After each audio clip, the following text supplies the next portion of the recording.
মুসা আলাইহিস সালাতু ওয়াস সালামের জামানায়, এটা ইতিহাসের কথা, এক মহিলা মুসা আলাইহিস সালামের কাছে বলছে, মুসা, আমার জীবনে কোনো আশা কিচ্ছু হইল না। বলে কি? বলে আমার বাচ্চাও নাই। কি নাই? নাতি নাতনিও নাই, টাকা পয়সাও নাই, ঘর বাড়িও নাই, সম্পত্তিও নাই। আমার কি জীবনে কোনো আশা ভরসা কবুল হবে না? আল্লাহর একটু জিজ্ঞেস তো। মুসা আলাইহিস সালাম আল্লাহর কাছে গেছেন কথা বলতে। আল্লাহ সব কথাবার্তা শেষ। আল্লাহ, এক মহিলা দোয়া চায়, কিন্তু তার দোয়া কবুল হচ্ছে না, বড় বিপদে আছে।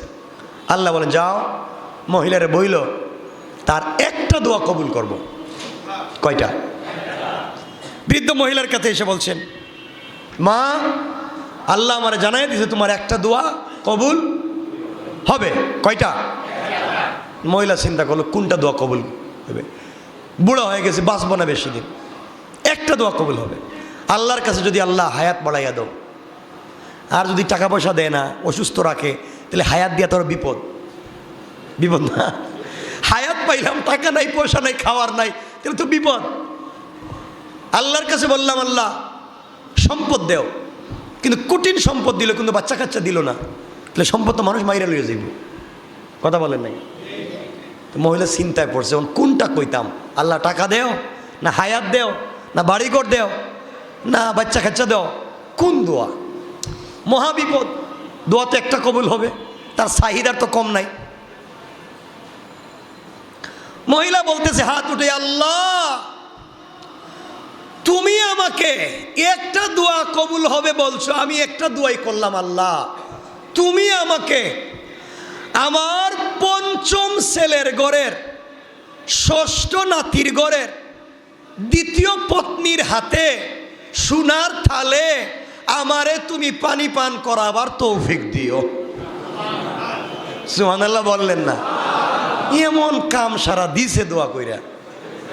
এখন এত দূর পর্যন্ত পৌঁছতে হইলে তার পঞ্চম নাতির ষষ্ঠ সন্তানের এই দ্বিতীয় পত্নী এ পর্যন্ত যাইতে গেলে হায়াত লাগবে না? লাগবে না? তাহলে হায়াতও পাইছে। তো এই পর্যন্ত যাইতে গেলে তার বাচ্চা কাচ্চাও লাগবে। তাহলে বাচ্চা শুধু না, বাচ্চা নাতি পত্নীতে গেছে গা এক দুয়ার ভিতরে। এরপরে বলছে সোনার প্লেটে পানি খাইব।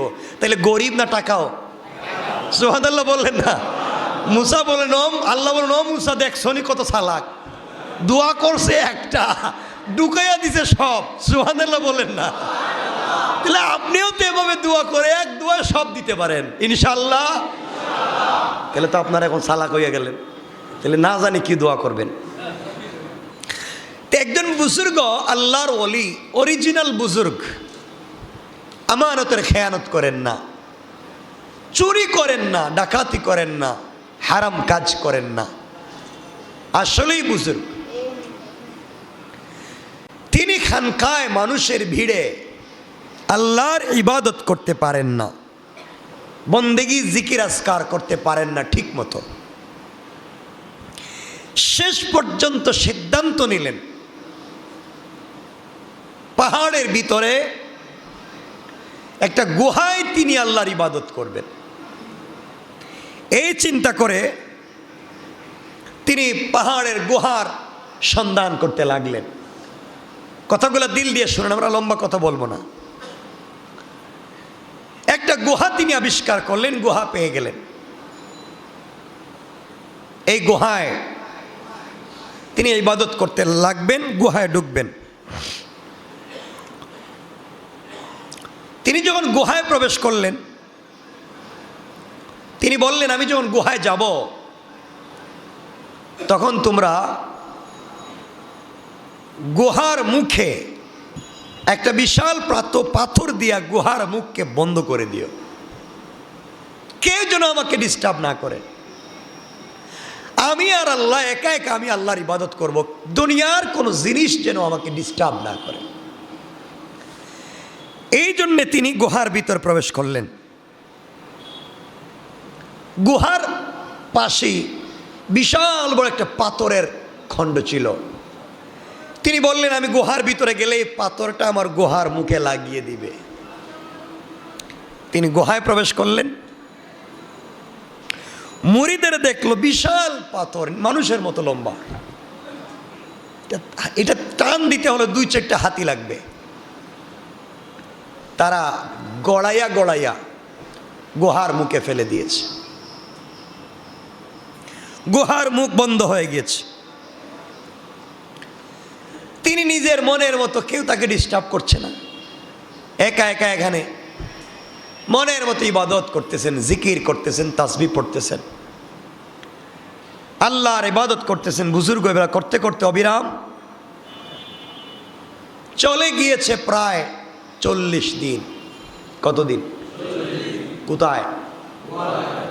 গুহার ভিতরে। নিজের মন ভরে আল্লাহর ইবাদত করলেন। দুনিয়ার কোনো কাজ নাই, দুনিয়ার কারোর সাথে সম্পর্ক নাই, আত্মীয় স্বজন, সন্তান, স্ত্রী, পুত্র, কারোর সাথে যোগাযোগ নেই, সব বাদ, শুধু আল্লাহর ইবাদত করলেন।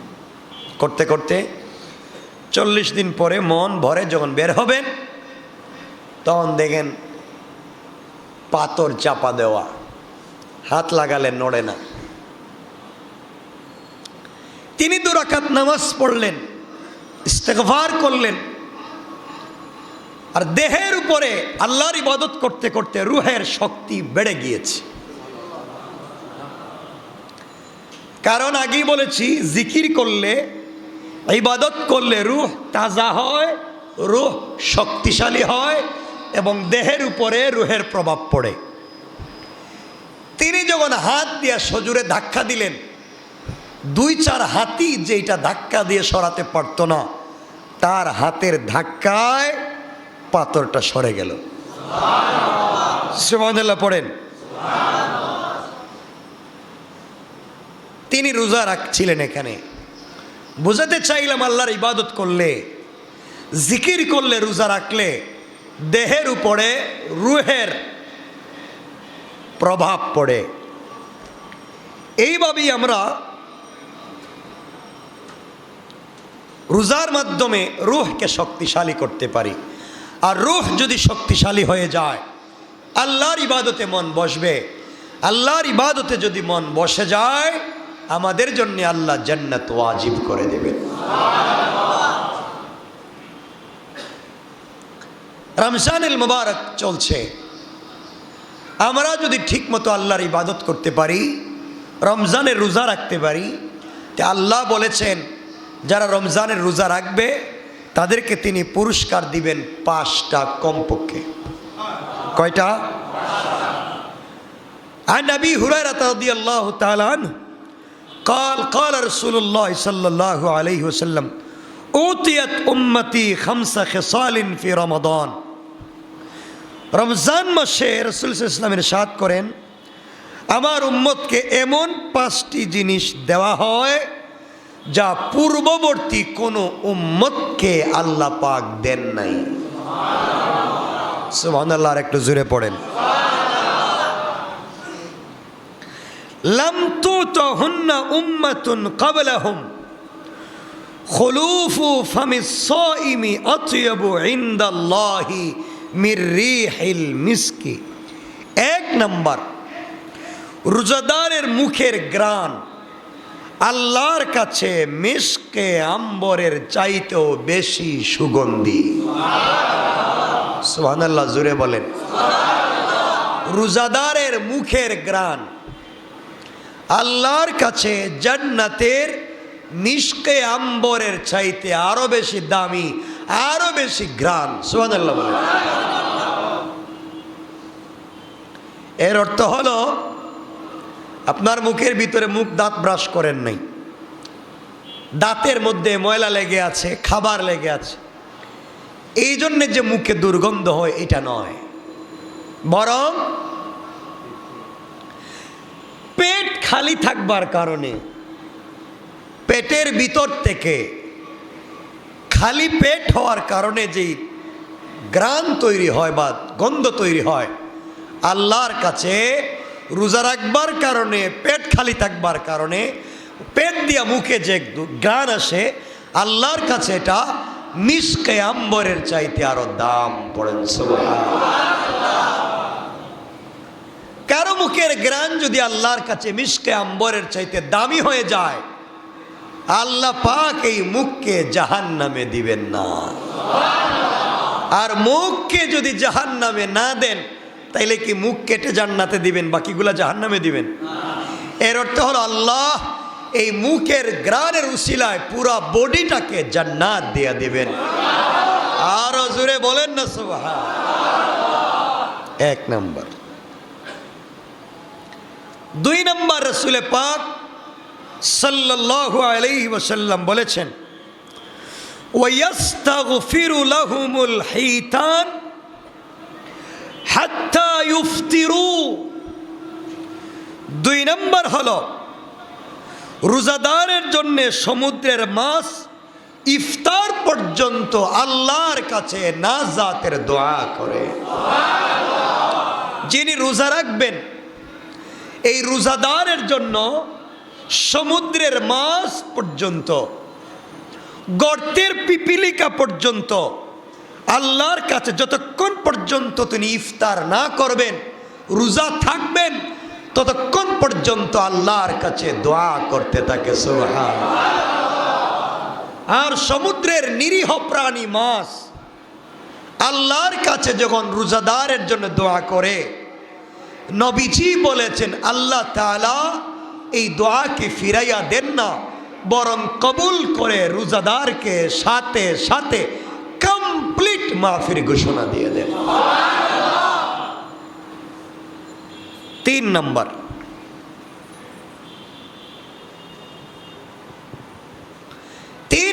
হলো নবীজি বলেছেন, ওয়ায়ুযায়্যিনুল্লাহু আযযা ওয়া জাল্লা কুল্লা ইয়াউমিন জান্নাতাহু সুম্মা ইয়াকুলু ইউশিকু ইবাদিয়াস সালিহুন আন ইউলকু আনহুমুল মুনাতা ওয়াসিরু ইলাইক। আল্লাহ রাব্বুল ইজ্জত ওয়াল জালালের পয়গম্বর বলেন, তিন নম্বর হলো রোজাদারের জন্য প্রতিদিন বেহেশতকে আল্লাহ সাজিয়ে থাকেন। যিনি রোজা রাখবেন, আল্লাহ তার জন্য 8টা জান্নাতকে তার জন্য সাজিয়ে রাখেন। তারপর আল্লাহ বেহেশতকে বলেন, তোমাকে সাজিয়ে দিলাম, তোমার ভিতরে তোমার মেহমান, তোমার মালিকেরা, আমার নেককার বান্দাগণ শীঘ্রই দুনিয়ার দুঃখ কষ্ট দূর করে, দুনিয়ার দুঃখ কষ্ট বাদ দিয়ে তারা এখন রোজা রাখা শুরু করে দিয়েছে।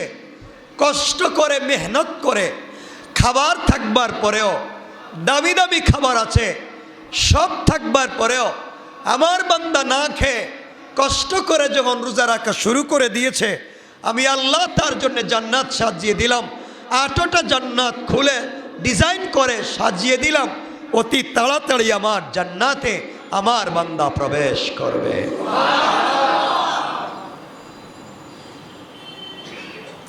4 নম্বর,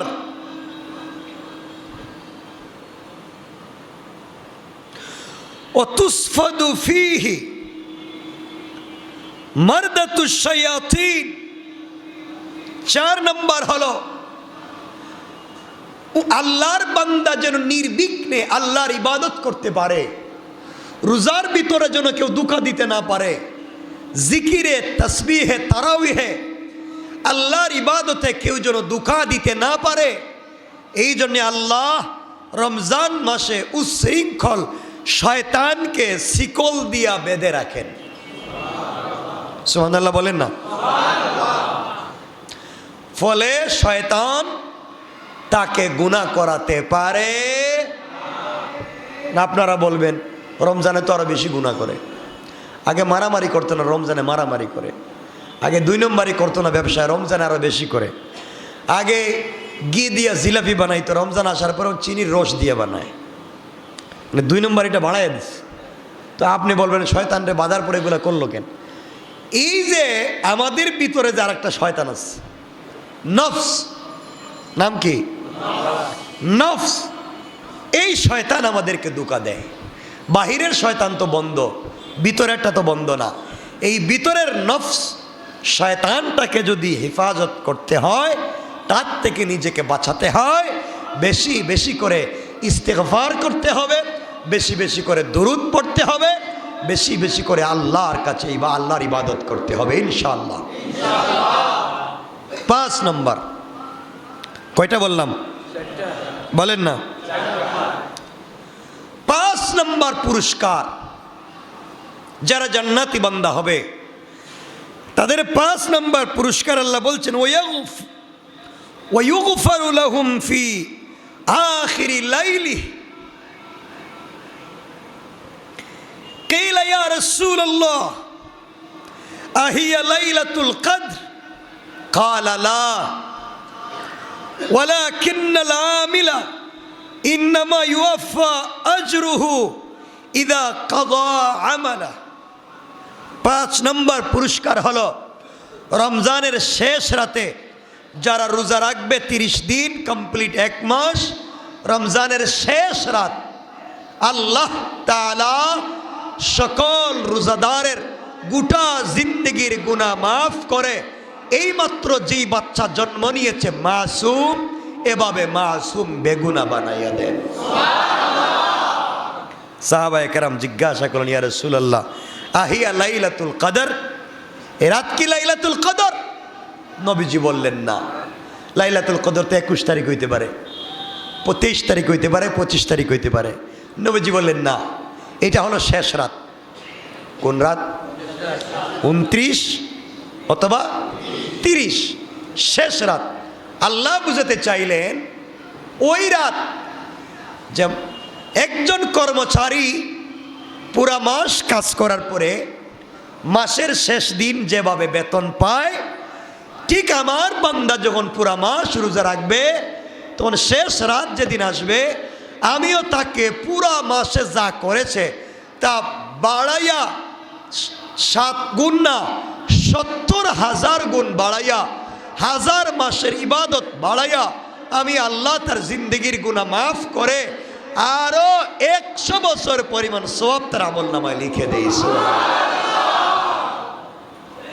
এই রাতে আমরা তাকি মার্কেটে, এই রাতে আমরা তাকি আড্ডা মারতে, এই রাতে আমরা তাকি সেলুনে শেভ করতে। কথা বলেন না কেন? যে রাত্রে আল্লাহ সবাইরে মাফ করবেন আপনি গেছেন দাড়ি কাটতে, যে রাত্রে আল্লাহ সবাইরে মাফ করবেন ওই রাত্রে গেছেন আপনি নামাজ ফালাইয়া ইবাদত ফালাইয়া প্যান্ট শার্ট কিনতে, মহিলাদেরকে ঠেলাইয়া মার্কেটে গিয়া দেখবেন পুরুষের চাইতে মহিলা বেশি। কথা বলেন না কেন?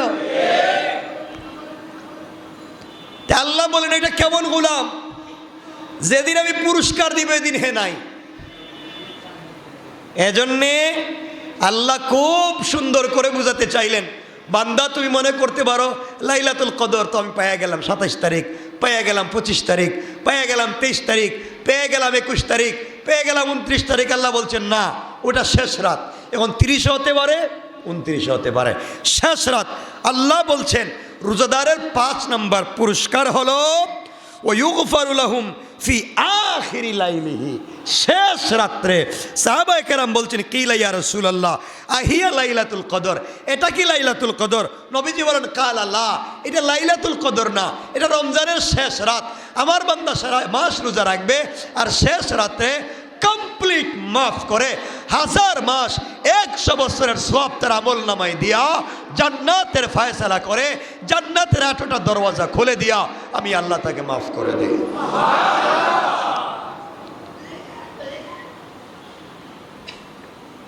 তাইলে কয়টা পুরস্কার বললাম? মনে থাকবে তো? 1 নম্বর, রোজাদারের মুখের গ্রাণ আল্লাহর কাছে মেশকে আম্বরের চাইতে দামি। 2 নম্বর, রোজাদারের জন্যে সমুদ্রের মাছ পর্যন্ত দোয়া করে। 3 নম্বর বলেছি রোজাদারের জন্যে বেহেশতকে, জান্নাতকে আল্লাহ সাজিয়ে রাখেন। 4 নম্বর বলেছি রোজাদারকে ডিস্টার্ব না করার জন্য আল্লাহ শয়তানকে শিকল দিয়ে বেঁধে রাখেন। 5 নম্বর বলেছি রোজাদারকে আল্লাহ মাসের শেষ দিন মাফ করে দেন। সুবহানাল্লাহ, জোরে বলেন না।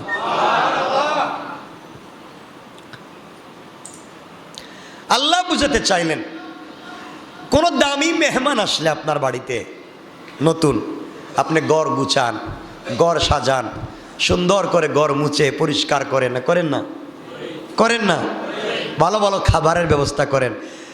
আল্লাহ রব্বুল ইজ্জত ওয়াল জালাল বুঝাতে চাইলেন, আমার জান্নাতি বান্দা রমজানের রোজা রেখে মেহমান হয়ে আসবে, তার জন্য জান্নাতকে সাজালেন।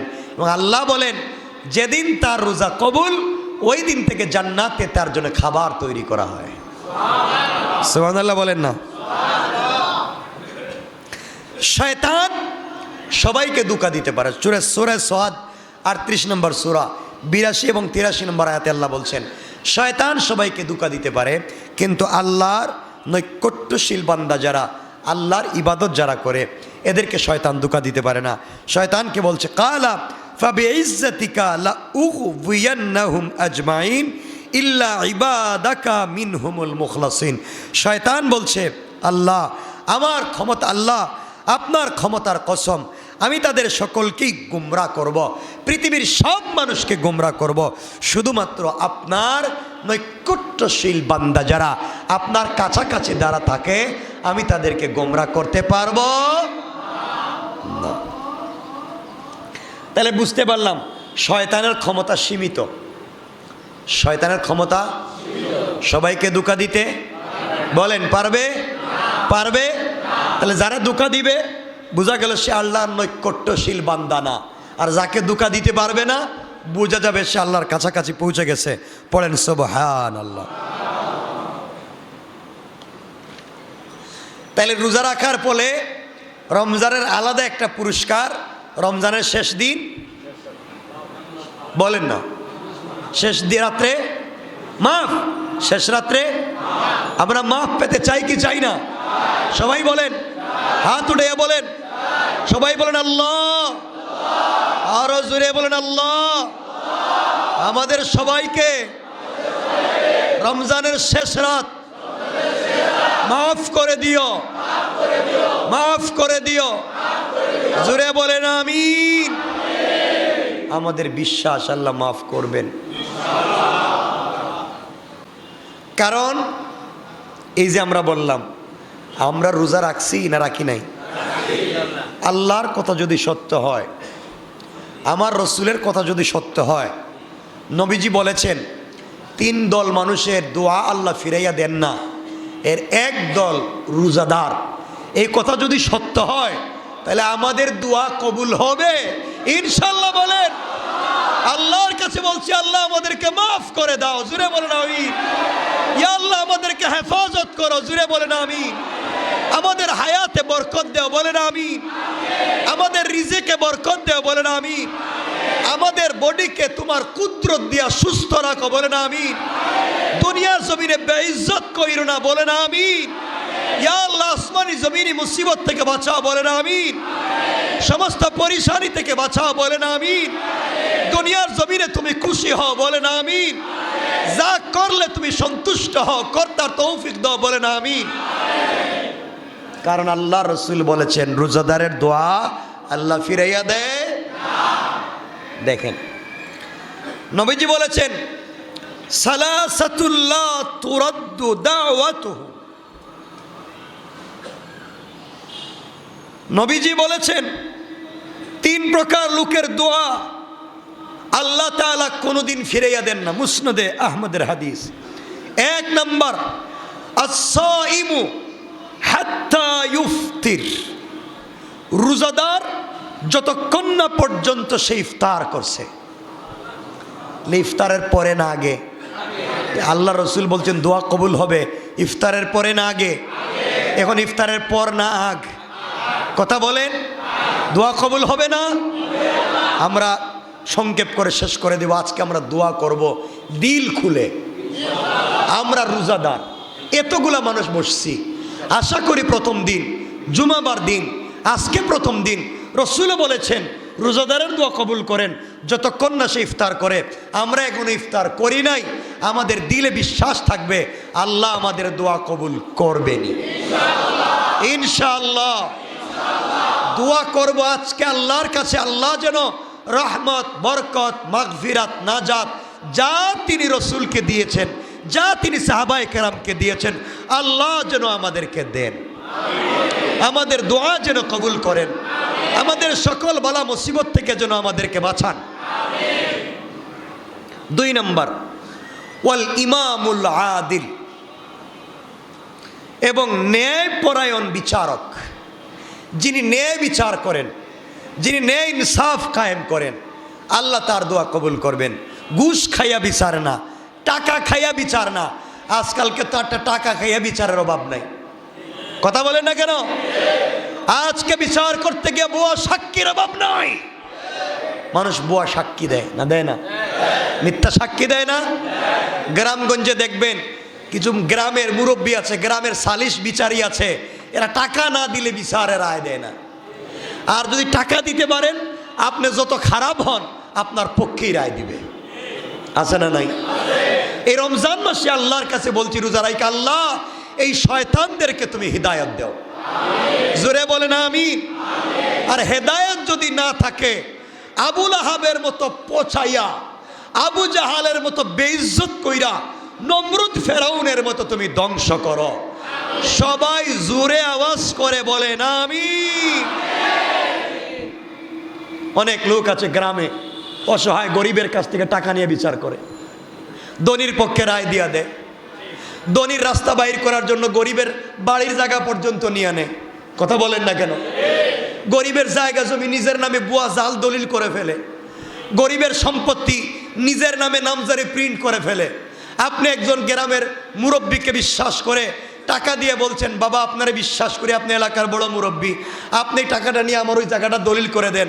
আপনি বিশ্বাস করছেন, সে জায়গা তার নামে দলিল করে নিবে। করে না এগুলা?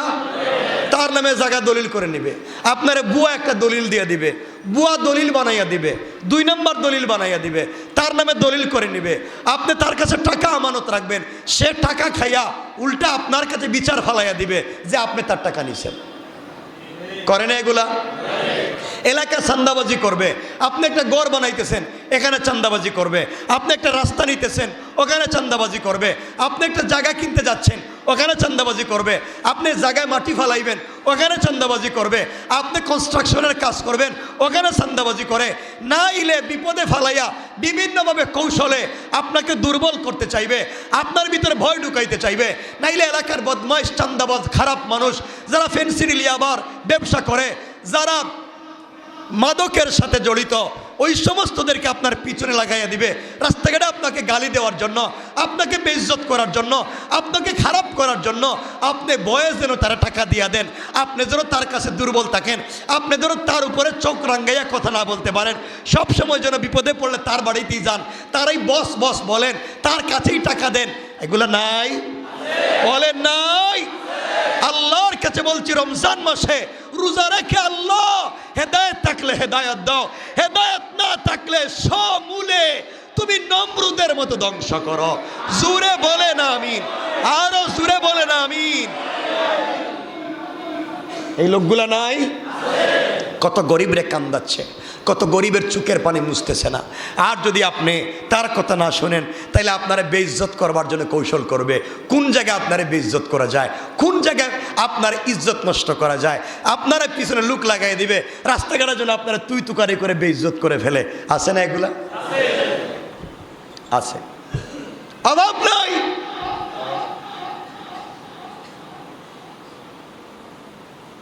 আমার জানা মতো অনেক আছে, আপনাদের জানা মন না থাকলে আমার আছে। আমি জানি, আমি চিনি। আল্লাহর কাছে বহুত দোয়া করতেছি, আল্লাহ এদেরকে হিদায়াত দাও। মানুষ কষ্ট পায়, আমি যাই না শুনে বলতেছি। এমন লোক আছে, এমন মুরব্বী, কোনো কাজ কাম নাই।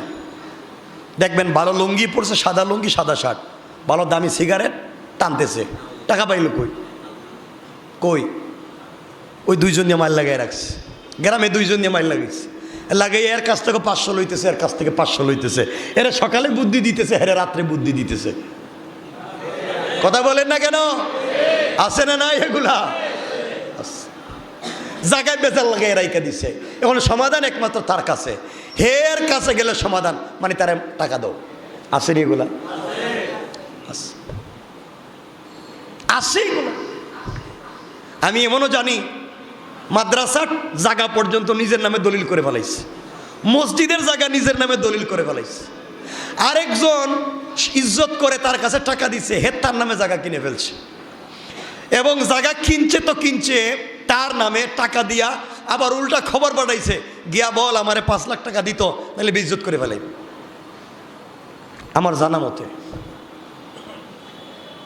এদের ইন্তেকাল বড় কষ্টের হয়, এটাও আমরা জানি, কারণ হাদিস কোনোদিন মিথ্যা হতে পারে না।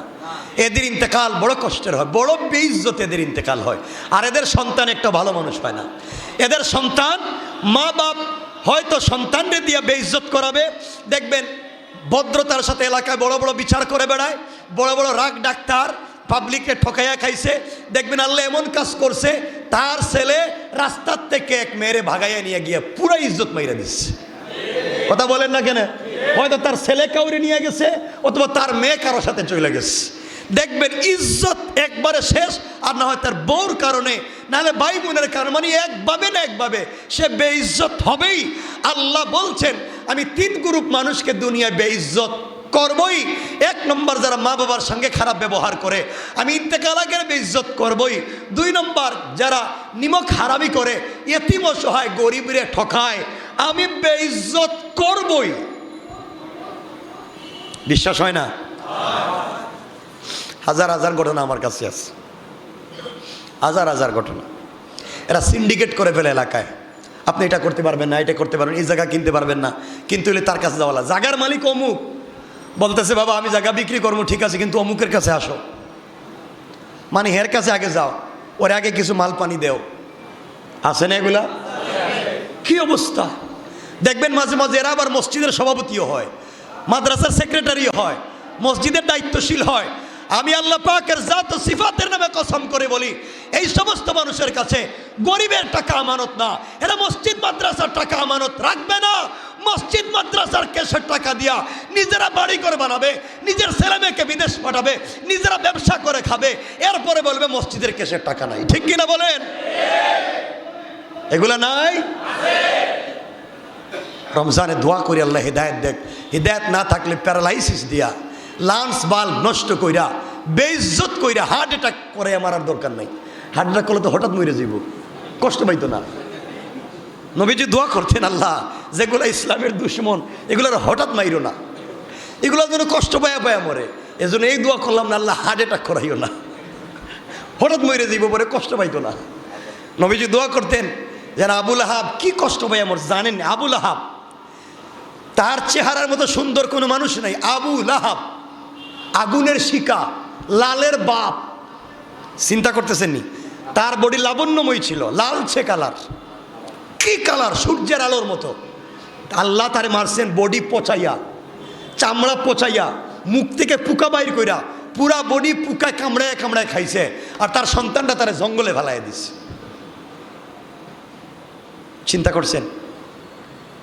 এজন্য আল্লাহ বলছেন যারা এই সমস্ত নিরীহ মাজলুমের কষ্ট দিবে তাদেরকে এভাবেই পিটাবেন। আল্লাহ আমাদের হেফাজত করুক। আরো জোরে বলেন আমিন। আমি নিশ্চয় জানি এখানে বহুতের ভিতরে কষ্ট মনে হচ্ছে, আমারও তো এভাবে ঠকাইছে, আমি তো বাড়িতে এভাবেই সমস্যায় আছি, আমার ভাইগুলো আমারে ঠকাইতেছে, এলাকার মাতবর আমারে ঠকাইতেছে, সালিশের মুরব্বী আমারে ঠকাইতেছে, বহুতের ভিতরে ভিতরে আসতেছে। দোয়া করি আল্লাহ আপনার কষ্ট দূর করে দিক, আপনাকে শান্তি দিক। আপনি দুনিয়ায় ঠকছেন, আল্লাহ আখিরাতে বিনিময় জান্নাত দিক। এলাকায় অভাব নাই, আপনার ছেলে ভালো জায়গায় পড়ালেখা করতেছে, ইউনিভার্সিটিতে ভালো ছাত্র, তার ছেলে পড়ালেখা পারে নাই, মদ খায়, ইয়াবা খায়, মাদক খায়, হিরোইন খায়, গাঁজা খায়, দেখবেন তার ছেলের বদনাম নাই, মামলায় ধরাই দিছে আপনার ছেলেরে। কথা কন না কেন? আল্লাহ হেফাজত করুক। আমার চিনা জানা লোক এমনও আছে, দাগ নম্বর ভুল করে বুয়া দলিল বানাইয়া দিছে। আরে এক শেষ পর্যন্ত একজন তো আমারই ঠকায় ফেলাইতেছে, আমারে মসজিদের জায়গা, মাদ্রাসার জায়গা বুয়া দলিল বানাইয়া, হে টাকা আমারে উল্টা বলতেছে টাকা দেন, আমাদের টাকা দেন এলাকায় কিছু করতে হইলে। অথচ প্রশাসনের কথা ছিল হুজুর যদি কেউ এগুলো করে আমাদেরকে জানাবেন। আলহামদুলিল্লাহ আমাদের স্থানীয় প্রশাসন, পুলিশ শুধু সবাই খারাপ না, আপনারা খারাপ ভাববেন না। অনেক আছে আমি জানি, এমনও আছে আমি জানি বলতে কি ভালো করেই জানি, বহুত বড় বড় বুজুর্গের চাইছে বড় বড় তাহাজ্জুদওয়ালা প্রশাসনের লোক আছে। আমি জানি বলে বললাম, আমি জেনে শুনে বললাম। এমনও প্রশাসনের লোক আছে চাইলে কোটি টাকা মাসে ইনকাম করতে পারে, কিন্তু নিজের বাসার ভাড়া দিতে পারতেছে না, নিজের ছেলের স্কুলের বেতন দিতে পারতেছে না, কারণ 6-9 করে না। আছে, কোটি টাকা দিয়ে কাজ করাইতে পারবেন না। দোয়া করি আল্লাহ যেন তাদেরকে ইনসাফ এবং ইখলাস আমানতদারের সাথে কাজ করার তৌফিক দেয়। কয়েকদিন আগে তো শুনছেন আমারই ডাকাতি হয়েছিল তো শুনছেনই আপনারা। আমার প্রশাসন, স্থানীয় প্রশাসন, স্থানীয় থানা, আমাদের কমিশনার থেকে লাগিয়ে ওসি পর্যন্ত সংশ্লিষ্ট সবাই সর্বোচ্চটুকুন শেষ পর্যন্ত তারা কে বা কারা এবং এই গ্রুপের লিডারকে ধরবার জন্য সর্বোচ্চটুকুন তারা চেষ্টা করছে এবং করে যাচ্ছে নির্ভেজাল নিঃস্বার্থ ভালোবাসায়। আমি দোয়া করি আল্লাহ যেন আমানতদারির সাথে ইখলাসের সাথে তাদেরকে আরও বেশি বেশি ভালো ভালো কাজ করবার তৌফিক দান করে এবং সমাজ থেকে, রাষ্ট্র থেকে চোর, ডাকাত, বদমাইশ, খারাপ মানুষ, ফেন্সিডিল, ইয়াবা ব্যবসায়ী, মাদক ব্যবসায়ী, সন্ত্রাসবাদ, জঙ্গিবাদ, চরমপন্থা সব নির্মূল হয়ে সোনার বাংলাদেশ যেন সোনার বাংলাদেশ হয়ে যায়। জুড়ে বলেন আমিন। সিন্ডিকেট ব্যবসায়ী, এরপরে সমস্ত অন্যায়কারীদের থেকে বাংলাদেশকে যেন হেফাজত করেন, বলেন আমিন। এই যে আপনারা, আমি রাত দিনের আমরা সম্পদের জন্য কষ্ট করি, রাত দিন আমরা সম্পদ বানাই, দেখবেন শেষ পর্যন্ত আপনাকে ভুল বুঝবে আপনার ভাই, আপনার ভাইগুলো আপনার ভুল বুঝবে, আপনার মা বাপ আপনাকে ভুল বুঝবে, আপনার সন্তান, আপনার স্ত্রী আপনাকে ভুল বুঝবে। যাদের জন্য রাত দিন মাথার গাম পায়ে ফেলে না ঘুমাইয়া কষ্ট করে কাজ করবেন, বৃষ্টিতে ভিজবেন, রোদে শুকাবেন, যাদের জন্য করবেন আপনি বড় ভাই বোনদেরকে ভালো জায়গায় বিয়ে দেওয়ার জন্য, ভাইদেরকে স্টাবলিশ করার জন্য, মা বাপকে ভালো রাখবার জন্য, সন্তানদের সুখের জন্য আপনি কষ্ট করবেন। একদিন ভাইগুলা বলবে সে আমাদের জন্য কি করছে, আমাদের জন্য তো কিছুই করে নাই, বলবে না? আপনি তাদেরকে খাওয়াচ্ছেন, আপনি তাদেরকে বড় করতেছেন, রাত দিন তাদের জন্য চিন্তা করতেছেন, তারাই বলবে আমাদের জন্য কি করছে, কিচ্ছুই করে নাই, সব তো তার জন্য করছে। তখন দিলে কষ্ট লাগবে, আপনার চোখ থেকে পানি চলে আসবে। আর যদি দিলে কষ্ট লাগে, পানি চলে আসে, এদের জিন্দেগি নষ্ট হয়ে যাবে, লাইফ ধ্বংস, ডিস্ট্রয় হয়ে যাবে। এজন্যে আল্লাহর কাছে সবর করেন, ফসবরুন জামিল। আইয়ুব আলাইহিস সালামের তো ধৈর্য ধারণ করেন, ইউসুফ আলাইহিস সালামের ধৈর্য ধারণ করেন। ইউসুফকে নিজের ভাইয়েরা মাইরা পিটাইয়া বন জঙ্গলে ফালাইয়া দিছিল, গর্তের ভিতরে। আল্লাহ ইউসুফকে দেশের বাদশা বানাইয়া এরপরে নবী বানাইয়া আল্লাহ ইজ্জত দিয়েছেন। সুবহানাল্লাহ বলেন। আমরা পারবো না ধৈর্য ধরতে ইনশাআল্লাহ? আপনার স্ত্রী আপনাকে কষ্ট দেয়, আপনি আইয়ুবের কথা মনে করেন। আইয়ুবকে নিজের স্ত্রী, নিজের এলাকার মানুষ জঙ্গলে ফালাইয়া দিছিল, আল্লাহ সুস্থ করে দিয়েছেন। সুবহানাল্লাহ বলেন না? কষ্ট নেবেন না, সবর করবেন, হাসি খুশি থাকবেন, বলেন না ইনশাআল্লাহ? আর এই সমস্ত কালোবাজারি, এই সমস্ত ধান্দাবাজ, গ্রামের মাতবর, গ্রামের মাতব্বর, পঞ্চায়েতের মুরব্বী, এলাকার বড় মুরব্বী, এই ধরনের শয়তানদের থেকে হেফাজতে থাকবেন, বলেন আমিন। এরা মসজিদ মাদ্রাসার হুজুরদেরকেও দাম দেয় না, ইমাম সাহেবেরও দাম দেয় না, কাউরে দাম দেয় না। ওই টাকার গরম, এলাকার মাতবর, কিছু বললেই তো বিপদ, আছে না এগুলা? আর নিরীহ মানুষ তো কথা বলতে পারে না, বললে বিপদে ফালাই দিবে, এক জায়গায় ফাঁসাইয়া দিবে আপনাকে। আল্লাহ এদেরকে ধ্বংস করবেন, বলেন না? ধ্বংস করবেন, বলেন আমিন। যাক, বললাম না। এরপরে আল্লাহ বলছেন, সুতরাং ন্যায়পরায়ণ বিচারকের দোয়া আল্লাহ কবুল করেন। 3 নম্বর ও দাওয়াতুল মাজলুম, যেটা এতক্ষণ বললাম, আল্লাহ 3 নম্বর মজলুমের দোয়াকে কবুল করবেন, মজলুমের দোয়া ফিরাইয়া দেন না।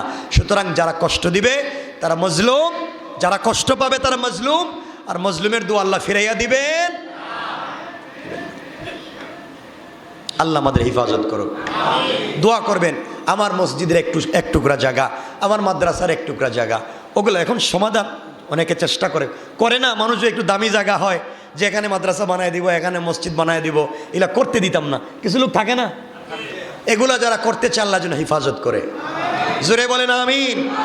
আর এগুলা যারা সমস্যা করতে চায় আল্লাহ যেন এদেরকে ধ্বংস করে দেয়, মসজিদ মাদ্রাসার বিরোধিতা যারা করে, ভালো মানুষের বিরোধিতা যারা করে, আল্লাহ যেন এদেরকে ধ্বংস করে দেয়, আমিন বলেন। জানেন না, এক কর্মকর্তা ঘুষ খাইতো, মানুষের কষ্ট দিত, শেষ পর্যন্ত বাথরুমে স্বামী স্ত্রী থেকে মাইরা ফেলাইছে, নিজের মেয়ে গলা কেটে মাইরা ফেলাই দিছে না, ফালায় দেয়। এই জন্য জুলুম কঠিন জিনিস, জুলুম করলে আপনাকে ফিডব্যাক পাওয়া লাগবে। আল্লাহর ওয়াস্তে আমরা জুলুম করব না, আল্লাহর কাছে দোয়া করব। সবাই আজকে দোয়া করব, আল্লাহর কাছে বলছি, আল্লাহ যারা জুলুম করে হিদায়াত দাও, হিদায়াত না থাকলে ধ্বংস করে দাও, আমিন। তাহলে কয় গ্রুপের দোয়া কবুল হয়? এক নাম্বার রোজাদার, 2 নাম্বার ন্যায়পরায়ণ বিচারক, ন্যায়পরায়ণ, 3 নাম্বার মাজলুম। আমরা সবাই মজলুম নাকি? জি। কি এখানে কেউ আসেননি জালেম? নাই, সব ওলিয়া উলিয়া এখানে, সব আল্লাহর ওলি। তাইলে তো আমরা সব কেউ জালেম না, তাইলে তখন আমরা মজলুম। কি আমরা ঠিক আছে নি? এখানে কেউ আসেননি জালেম? নাই, তো সব কি? দেখি তো হাত উড়ান, দেখি কারা কারা মজলুম, দেখি তো। ওরে আল্লাহ রে, আল্লাহ রে, সব মজলুম লইয়া পড়ছি তো। তাইলে তো বিশ্বাসে আজকে দোয়া কবুল হইব। একদিকে আমরা রোজাদার, দোয়া কবুল হবে, একদিকে বলতেছেন মজলুম, দোয়া কবুল হবে। আর এখানে নাই কেউ ন্যায় বিচার করেন, নাই কেউ। আমি দিলে হাত দিয়ে বলতে পারবো আমার জীবনে যতগুলা বিচার করছি ন্যায়ই করছি, তাহলে তো আমি তো ন্যায় বিচার করলাম। এখানে কেউ নাই, অহরহ আছেন, অহরহ। ন্যায় বিচার বলতে একজনে 10 টাকা দিয়েও সহযোগিতা করছেন ন্যায়ভাবে, মুখ দিয়ে কাউকে ন্যায়ভাবে সহযোগিতা করছেন, এটাও ন্যায় বিচার। তাইলে আমাদের দোয়া কবুল হবে আজকে, দিলে বিশ্বাস রেখে বলেন ইনশাআল্লাহ।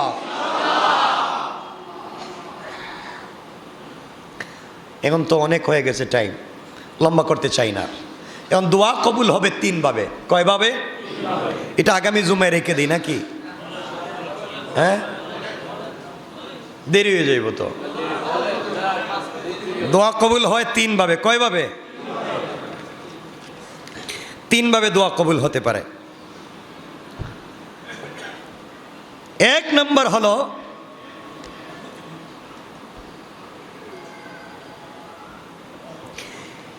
এরপরে রাসূল পাক সাল্লাল্লাহু আলাইহি ওয়াসাল্লাম আত-তারগীব ওয়াত তারহিব বলেছেন, ইন্না লিল্লাহি তাবারাকা ওয়া তাআলা উতাকাউ ফি কুল্লি ইয়াউমিন ওয়া লাইলাতিন ইয়ানি ফি রমাদান ওয়া ইন্না লিকুল্লি মুসলিমিন ফি কুল্লি ইয়াউমিন ওয়া লাইলাতিন দাওয়াতুন মুস্তাজাবাতুন। নবীজি বলেছেন, রমজানের প্রতিটি দিনে এবং প্রতিটি রাত্রে আল্লাহ পাক জাহান্নাম থেকে অনেক কয়েদিকে আজীবনের মতো মুক্ত করে দেন। আর প্রতিটি রাত্রে এবং প্রতিটি দিনে প্রত্যেকজন মুসলমান নরনারীর একটি করে দোয়া কবুল করেন। তাহলে আমরা যদি রোজা 30টা হয়, প্রত্যেক দিনে যদি একটা দোয়া আল্লাহ কবুল করেন, প্রত্যেক রাত যদি একটা দোয়া কবুল করেন, তাহলে আমরা কমপক্ষে 60টা দোয়া তো কবুল করাইতে পারবো। কয়টা দোয়া? 60টা দোয়া কবুল করাইতে পারবো না? দিনে 30টা, রাত্রে 30টা, 60টা। কয়টা? আজকে থেকে লিস্ট করেন কি কি আপনি 60টা আল্লাহর কাছে চাইবেন। আপনি কি চাইবেন? কবেন আল্লাহ আমার বাড়ি বানাইয়া দাও, 2-4টা ঘর বানাইয়া দাও, এই তো এগুলোই তো। আর কি চাইবেন? 60টা দোয়া। আর যদি বুদ্ধি বেশি ভালো থাকে তাহলে 1 দোয়াই কাম শেষ, ঠিক কিনা? কথা তো লম্বা হয়ে যাইতেছে। মুসা আলাইহিস সালাতু ওয়াস সালামের জামানায়, এটা ইতিহাসের কথা, এক মহিলা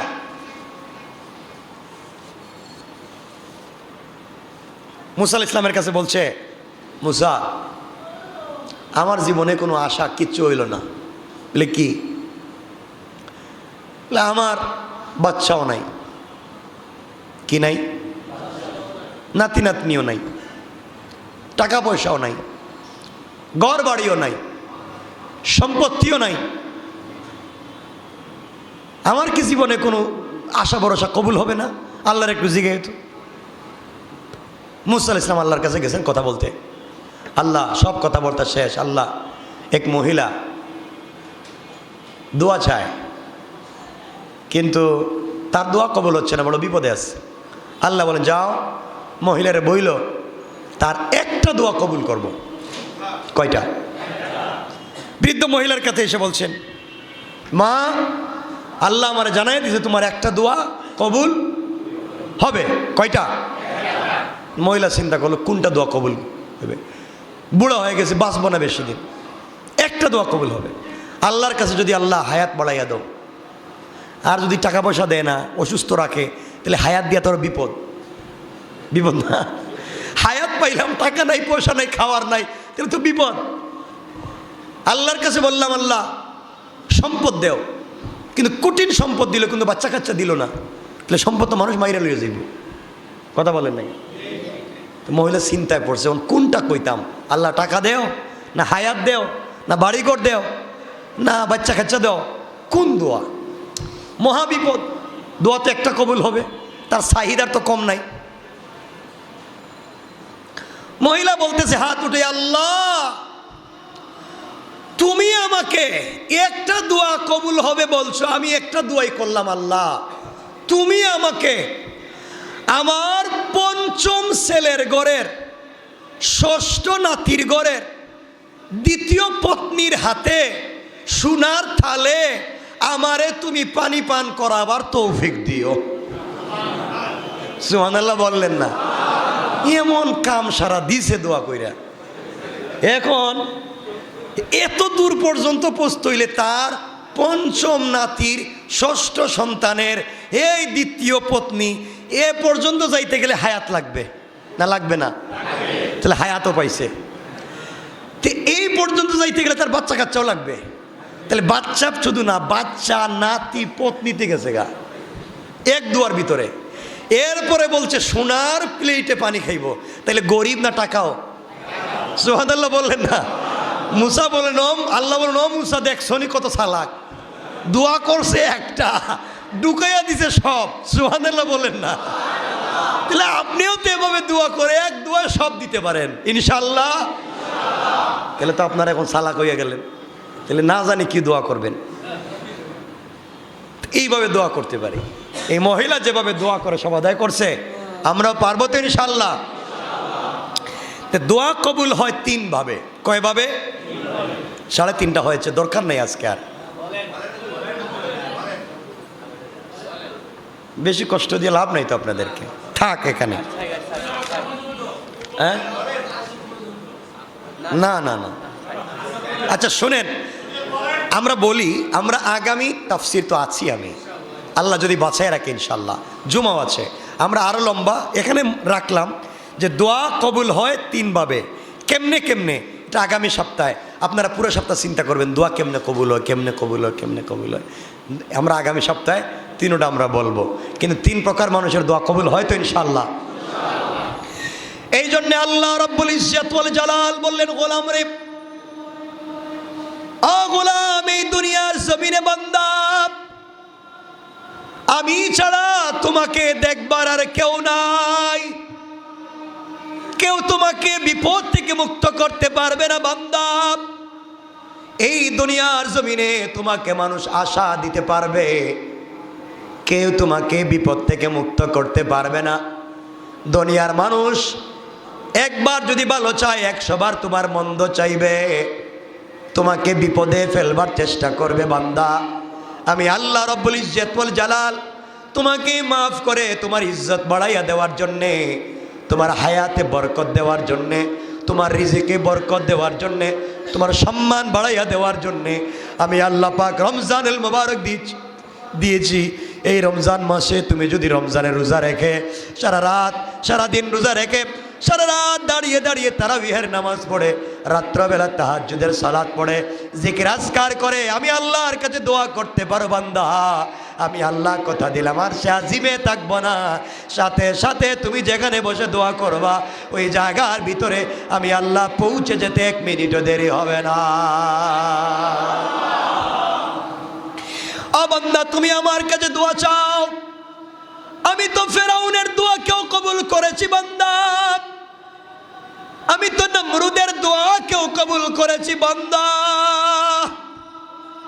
বনি ইসরাইলের মতো মানুষের দোয়া কেউ কবুল করেছি বান্দা। আমি আল্লাহ তোমার দোয়া কেউ কবুল করব, তুমি তো শুধুমাত্র কেবলমাত্র আমার জন্য রোজা রেখেছ, এত এত খাবার থাকবার পরে খাচ্ছ না, ঘরের ভিতরে খাবারের অভাব নাই, পকেটে পয়সার অভাব নাই, এরপরেও বান্দা রোজা রেখেছ আমার জন্যে। আয় আল্লাহ, আমাকে মাফ করে দাও। এইভাবে বান্দা যখন তুমি আমার কাছে মাফ চাইবে, তুমি দুনিয়ার জমিনে তোমাকে মানুষ কষ্ট দেয়, তোমাকে মানুষ বিপদে ফেলতে চায়, অন্যায়কারীরা অন্যায় করতে চায়, ওই সময় তুমি যখন আমার কাছে রমজানুল মুবারকে দোয়া রেখে রোজা রেখে দোয়া করবা ইফতারের আগে, আমি আল্লাহ কথা দিলাম, জাত ও সিফাতের কসম, আমি আল্লাহ তোমার দোয়াকে কবুল করে নেব। পড়েন সুবহানাল্লাহ। এজন্য আজকে আমরা দোয়া করবো তো ইনশাল্লাহ, একে অপরের জন্য দোয়া করব, সবাই সবার জন্য দোয়া করব। আল্লাহ আমাদের সবাইকে কবুল করুক, বলেন আমিন।